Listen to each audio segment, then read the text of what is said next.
Welcome to Daddy Boss, the podcast for fathers committed to take control of their finances and create a better life for themselves and their families.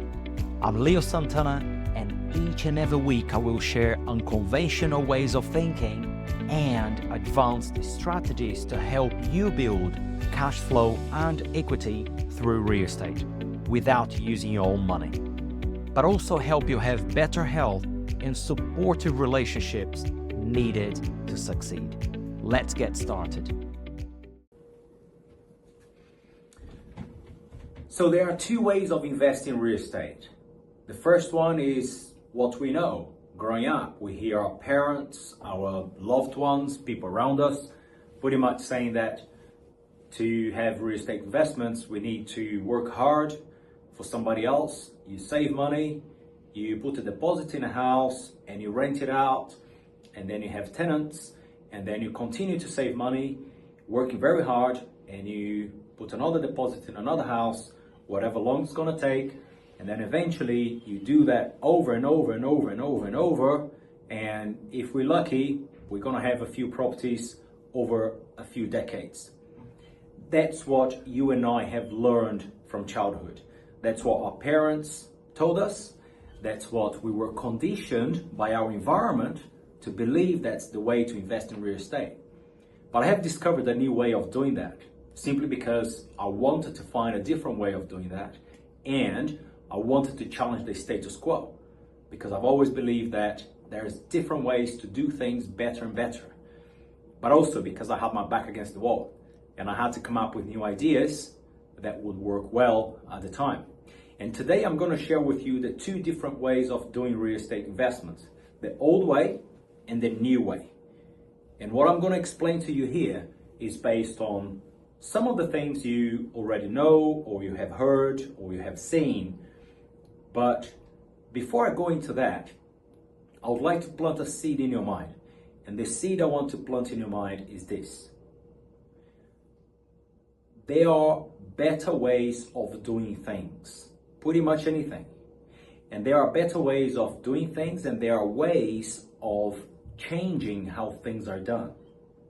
If you look at the great inventors of air travel, there were two bicycle mechanics who believed there was a way to put a machine in the air.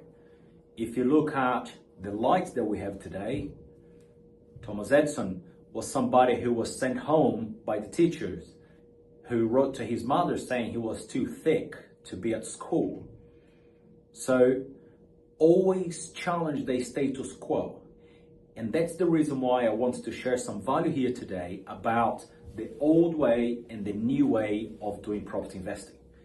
Because if you are like me, I was conditioned to believe that I have to work hard for somebody else, pay my taxes, and eventually have some money left, if any, or save some, and you accumulate that hard-earned money after tax, because you pay the tax and then you keep what's left, and I'll teach you a different way to do that. And then eventually you put a deposit in a house and you rent it out to a family or an individual, and then off you go.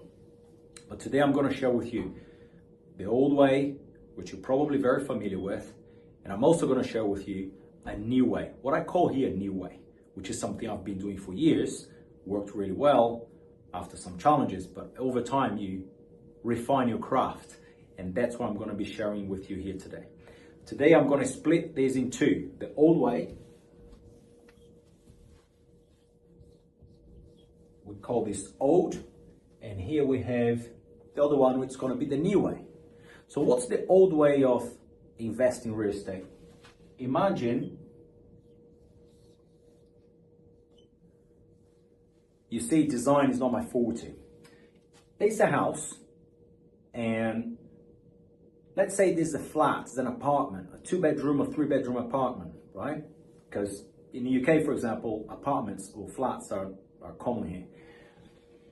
Let's say if this property here cost 300.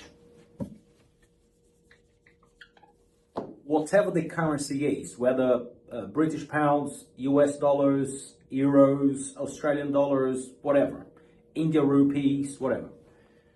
£300,000 is the market value for this property.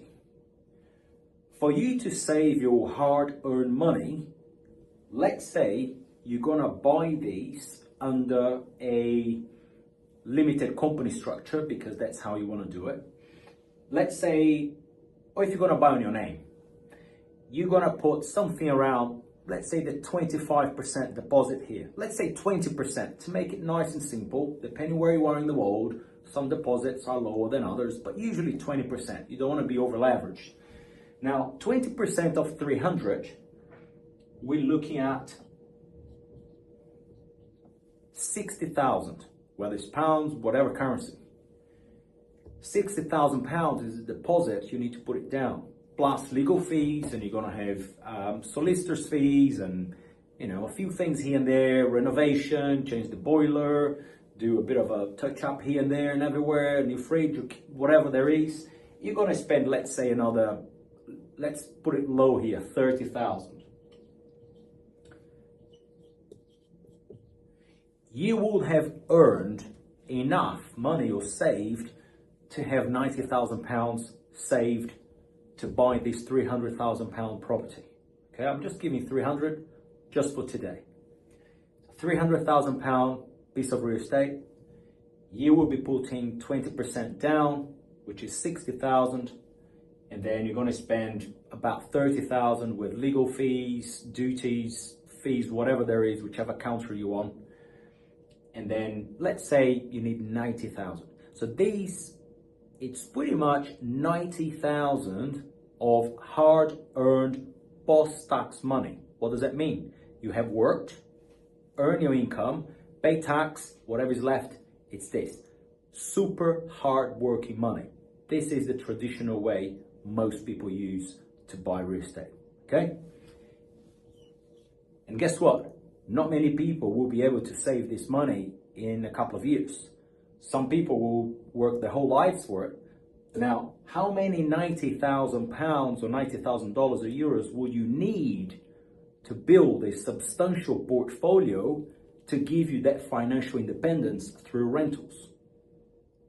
Depending where you are, could be quite a few of those. Thank you for tuning in to the Daddy Boss podcast.